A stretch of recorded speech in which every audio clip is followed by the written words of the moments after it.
ಈ ವಿಶ್ವದಲ್ಲಿ ದರ್ಶನಗಳು, ದಾರ್ಶನಿಕರು, ವ್ಯಾಖ್ಯಾನಗಳು, ವಾಗ್ಗೇಯಕಾರರು, ಉಪನಿಷತ್ತುಗಳು, ಅವುಗಳನ್ನು ರಚಿಸಿದ ಋಷಿಗಳು, ವಚನಗಳು, ಅವುಗಳನ್ನು ರಚಿಸಿದಂಥ ಶರಣರು, ಅನೇಕ ಜನರ ಸಂತರ ಶರಣರ ಅನುಭವಾಮೃತಗಳು, ಅವರೆಲ್ಲ ಈ ನೆಲದ ಮಣ್ಣಿನಲ್ಲೇ ಬಿಟ್ಟು ಹೋದದ್ದು ಯಾಕೆ? ಯಾತಕ್ಕೋಸ್ಕರ ಇವುಗಳ ರಚನೆ ಮಾಡಿದ್ರು? ಅವರೇನು ಹೆಸರಿಗಾಗಿ ಇವುಗಳ ರಚನೆ ಮಾಡಿದರು, ಅಥವಾ ಬಹಳಷ್ಟು ಪ್ರಸಿದ್ಧಿಯನ್ನು ಪಡಿಬೇಕನ್ನುವಂಥ ಅಭಿಪ್ಸೆ ಇತ್ತು? ಯಾವುದಕ್ಕೋಸ್ಕರ ಇವುಗಳನ್ನೆಲ್ಲ ರಚನೆ ಮಾಡಿ ಈ ಮನುಕುಲದ ಮಧ್ಯದಲ್ಲಿ ಬಿಟ್ಟು ಹೋದರು? ಎಲ್ಲ ದಾರ್ಶನಿಕರು, ಶರಣರು, ಸಂತರು, ಇವರೆಲ್ಲ ದರ್ಶನಗಳಾಗಲಿ, ಉಪನಿಷತ್ತುಗಳಾಗಲಿ, ವಚನಗಳಾಗಲಿ, ಅವರ ಅನುಭವಾಮೃತದ ವಚನಗಳಾಗಲಿ, ಅವು ಯಾವುಗಳನ್ನು ಅವರ ಹೆಸರಿಗಾಗಿಯೂ ಬರೆದಿದ್ದಲ್ಲ, ಪ್ರಶಸ್ತಿಗಾಗಿಯೂ ಬರೆದಿದ್ದಲ್ಲ, ಈ ಜನರನ್ನು ಸ್ವರ್ಗಕ್ಕೆ ಕರ್ಕೊಂಡು ಹೋಗಬೇಕಂತನೂ ಬರೆದಿದ್ದಲ್ಲ. ಬದಲಾಗಿ ಮನುಷ್ಯರು ಬದುಕುವ ಈ ಭೂಮಿ ಸ್ವರ್ಗವಾಗಬೇಕನ್ನುವುದೇ ಅವರೆಲ್ಲರ ಆಶಯವಾಗಿತ್ತು. ಮನುಷ್ಯ ಬದುಕುವ ಈ ಭೂಮಿ ಸ್ವರ್ಗವಾಗಬೇಕನ್ನೋದು ಅವರ ಪರಿಕಲ್ಪನೆಯಾಗಿತ್ತು. ಕಲ್ಪನೆಯ ಸ್ವರ್ಗಕ್ಕಿಂತ ವಾಸ್ತವಿಕ ಬದುಕು ಬಹಳ ಮುಖ್ಯವಾಗಿತ್ತು. ಈ ಬದುಕು ಹೇಗಿದೆ? ಈ ಬದುಕಿನ ಪ್ರಯಾಣ ಎಲ್ಲಿಂದ ಎಲ್ಲಿಯವರೆಗೆ, ಎಲ್ಲಿ ಆರಂಭವಾಗ್ತದೆ, ಯಾವಾಗ ಮುಕ್ತಾಯವಾಗ್ತದೆ? ಈ ದೇಶದ ದಾರ್ಶನಿಕರು ಬಹಳಷ್ಟು ಅದ್ಭುತವಾಗಿ ಇದನ್ನು ಸಂಶೋಧನೆ ಮಾಡಿದರು. ಜೀವನದ ಎಳೆಗಳನ್ನು ಬಿಡಿಸಿ ನೋಡಿದರು. ಈ ಜೀವನ ಎಲ್ಲಿ ಪ್ರಾರಂಭ ಆಯಿತು, ಈ ಜೀವನ ಮುಕ್ತಾಯ ಆಗುವುದು ಯಾವಾಗ? ಒಬ್ಬ ಋಷಿ ಒಂದು ಸುಂದರ ಮಾತು ಬರೀತಾನೆ. ಯಾವತ್ ಪವನೋ ನಿವಸತಿ ದೇಹೆ ತಾವತ್ ಕುಶಲಂ ಪೃಚ್ಛತಿ ಗೇಹೆ ಗತವತ್ ವಾಯೌ ದೇಹಾಪಾಯೇ ಭಾರ್ಯಾ ಬಿಭ್ಯತಿ ಅಸ್ಮಿನ್ ಕಾಯೆ.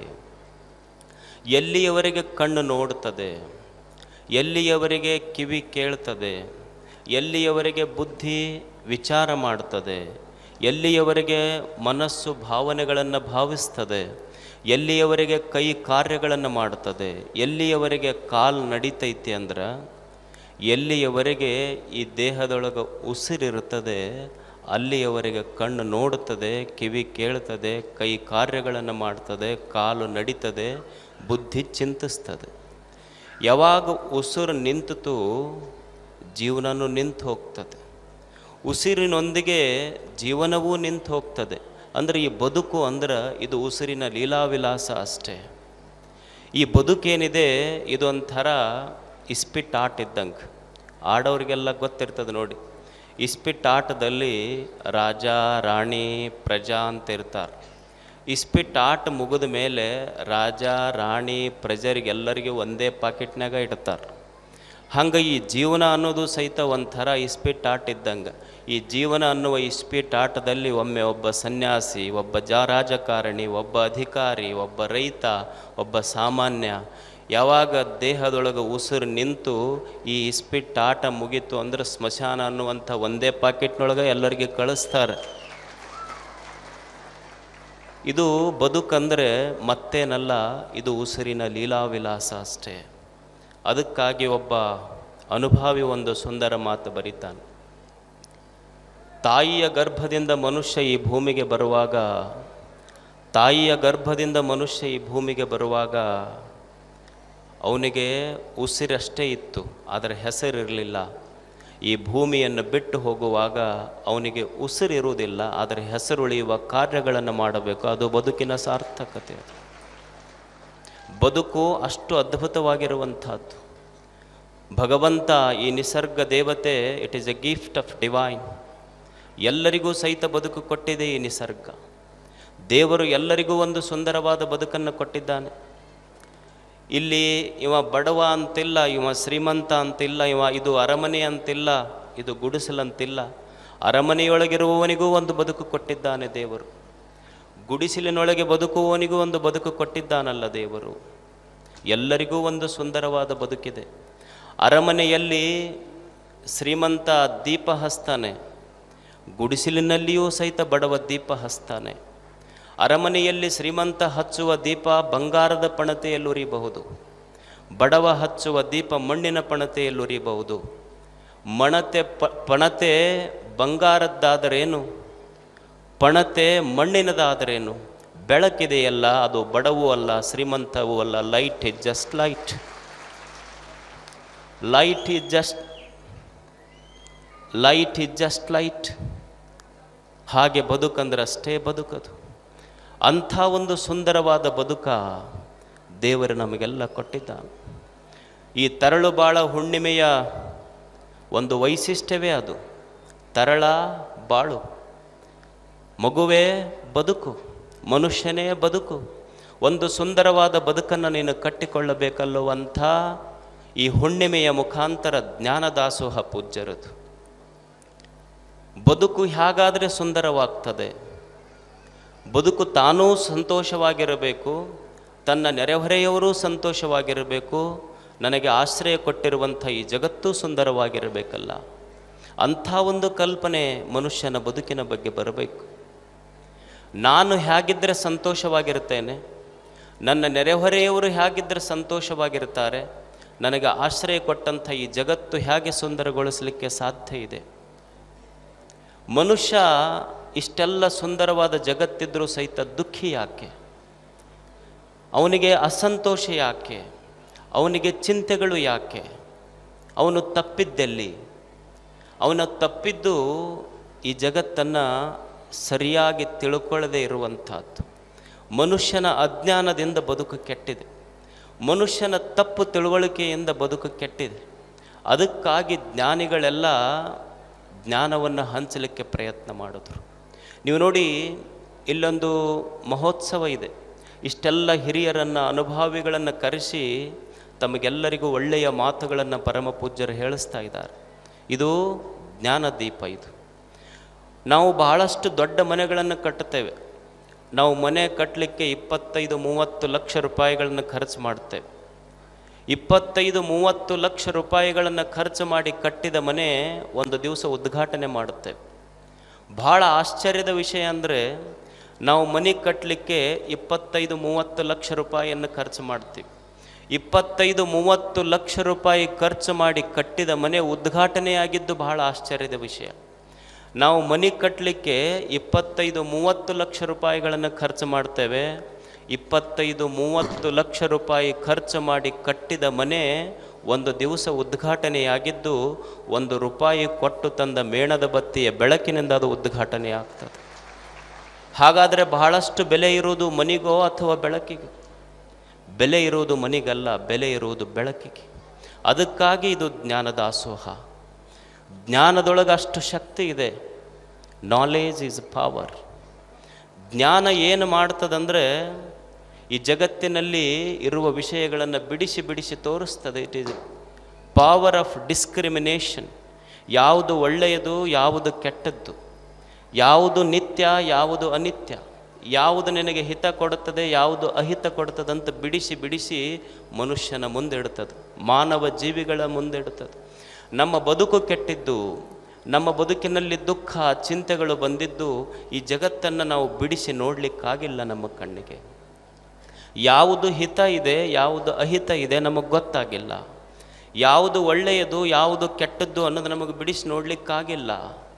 ಅದಕ್ಕೆ ಕೆಟ್ಟಿದೆ ಬದುಕು. ನೀವು ನೋಡಿ, ಒಂದು ಒಂದು ಒಂದು ಟೇಬಲ್ ಹಾಕ್ರಿ. ನೀವು ಒಂದು ಟೇಬಲ್ ಹಾಕಿ ಅದರ ಮುಂದೊಂದು ಕುರ್ಚಿ ಇಟ್ಟು ಒಂದು ಲೋಟದಾಗ ಹಾಲಿಡ್ರಿ ಆ ಟೇಬಲ್ ಮೇಲೆ. ಮತ್ತೊಂದು ಲೋಟದಾಗ ಅಲ್ಕೋ ಹಾಲಿಡ್ರಿ.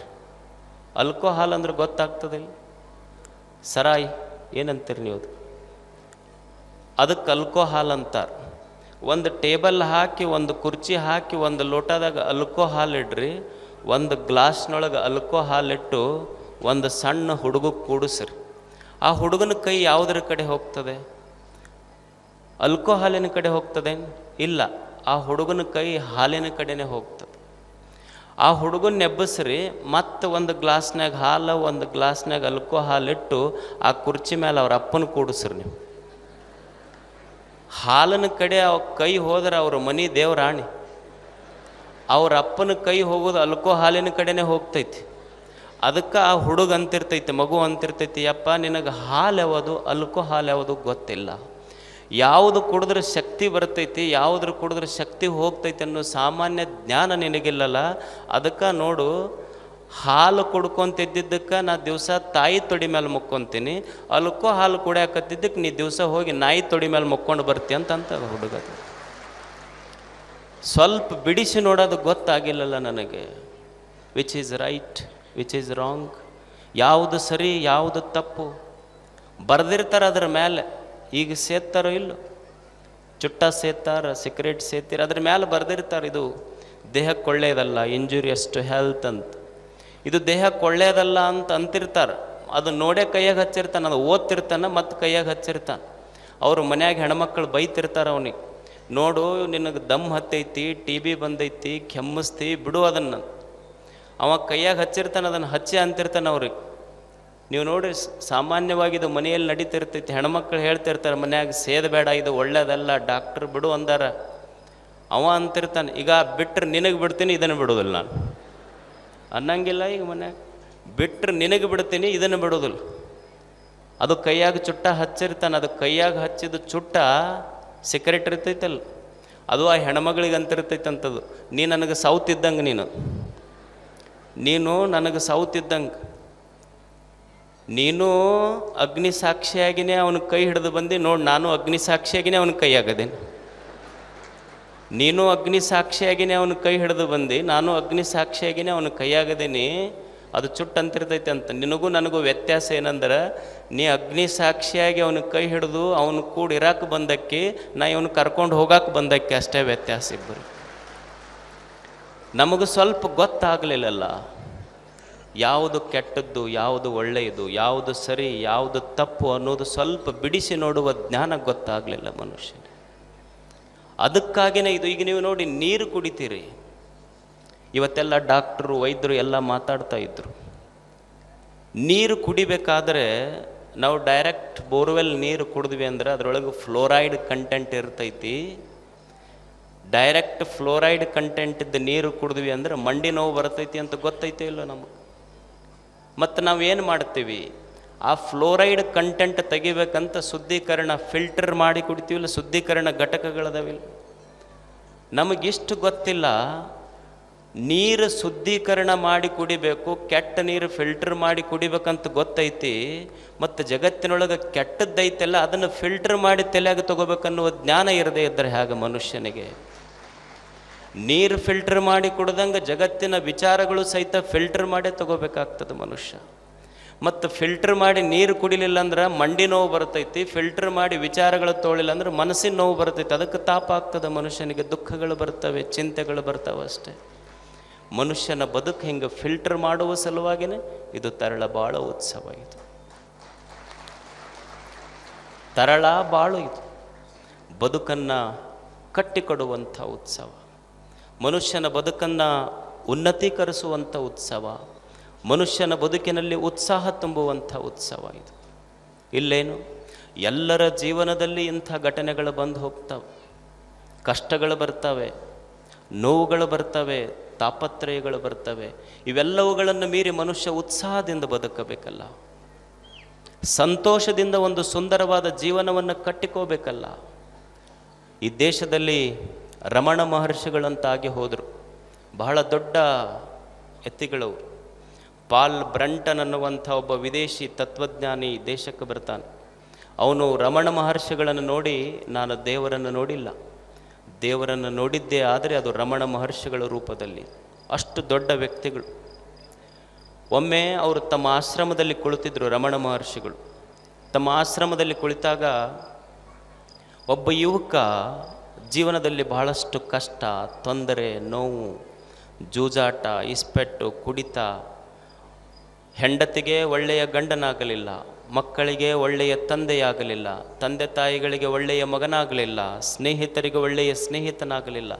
ಅವನಿಗನ್ನಿಸ್ತು ಜೀವನ ಬೇಸರಾತು, ಸಾಕು ಇನ್ನೇನಿದೆ ಜೀವನದಲ್ಲಿ, ಆತ್ಮಹತ್ಯೆ ಮಾಡ್ಕೋಬೇಕಂತ ಹೊರಟಾತು. ಹೋಗುವಾಗ ರಮಣ ಮಹರ್ಷಿಗಳ ಆಶ್ರಮ, ಆ ಯುವಕನಿಗೆ